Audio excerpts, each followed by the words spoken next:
Come, visit, and relax at the Villaggio Inn and Spa and the Vintage Inn in Yachtville, California.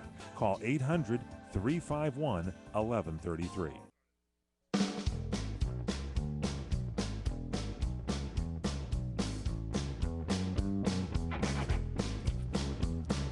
Welcome back, everybody. Fred Dryer along with Michael Horn, recapping my morning's outing at Lakeside Country Club at the Southern California Sports Casters Luncheon, and the honorary speaker was Keith Jackson. What a great guy. He said his favorite was doing football, college football, and he was always masterful.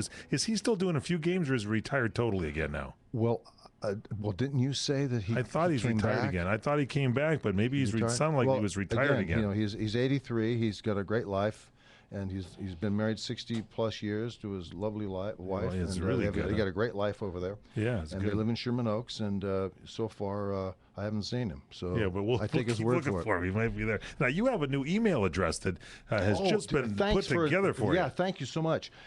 For everybody out there who wants to email me and give me a piece of their mind, which I would absolutely love to sample, I can be reached at incoming@crni.net. Incoming, just as it is, INCOMMING at CRNI. Just one M, I think. I think it's there's not two M's. I think it's just. I check with Eric. I've always liked two M's in my incoming.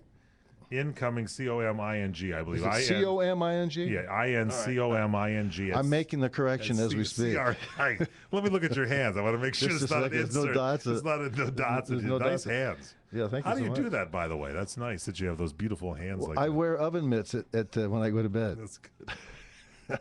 That's really nice. I don't want any outside. Cornbread. I don't want anything sneaking up on me at nighttime. Okay, I gotcha.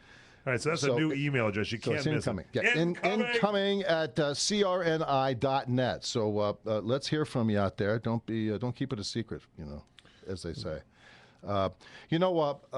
We've all heard now, ad nauseum, the criticism of the Republican candidates, and a lot of this criticism. This is a two-headed gorgon, Michael. Mm-hmm.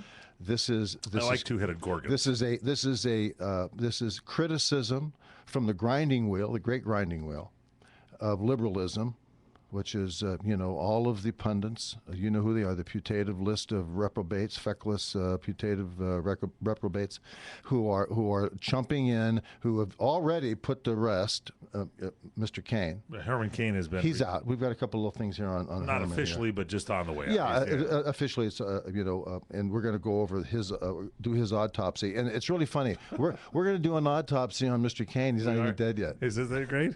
It's going to be great, and he won't feel a thing, by the way.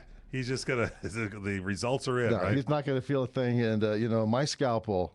You are really those hands. Good. Once again, those are look at the hands. Those hands are just. Those are better than my hands. I had like one little spot right here. These are George Costanza insert hands. Those are beautiful. I could sell watches with these hands. If I had those hands, I'd be upset if someone else played the role of my hands. Well, a girlfriend of mine said that to me a long time ago. Okay, good. That's a good story. I should really tell you about this. I would love to hear this story. Yeah, let's hear the story. I've had some experiences, but like we all have. But this one involving my hands and her.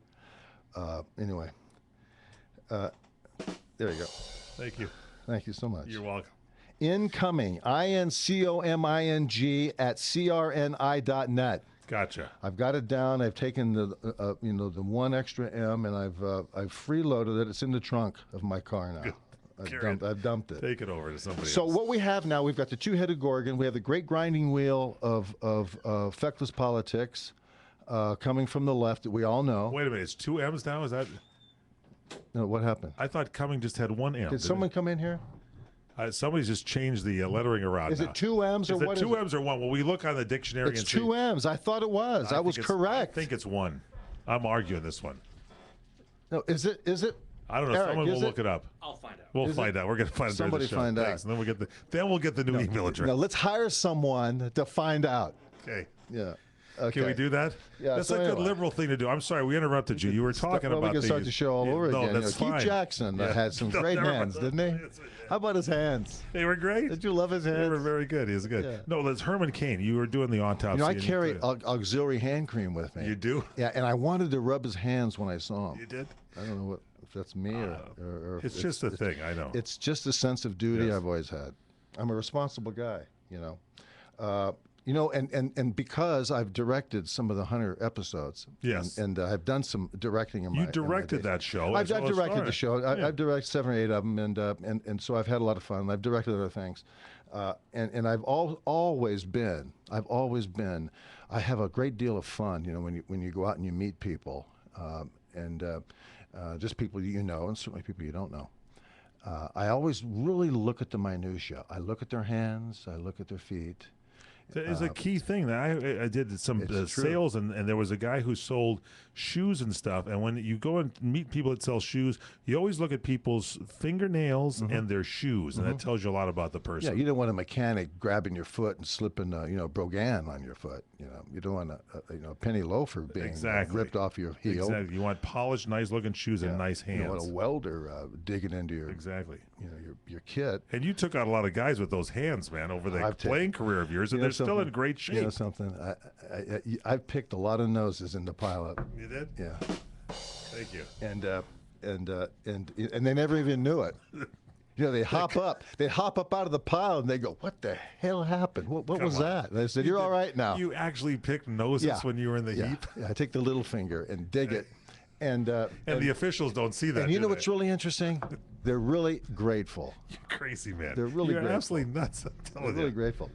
right, where were we? I'm sorry. It doesn't matter. We haven't got any emails yet because we're not quite sure of the address. It really doesn't matter.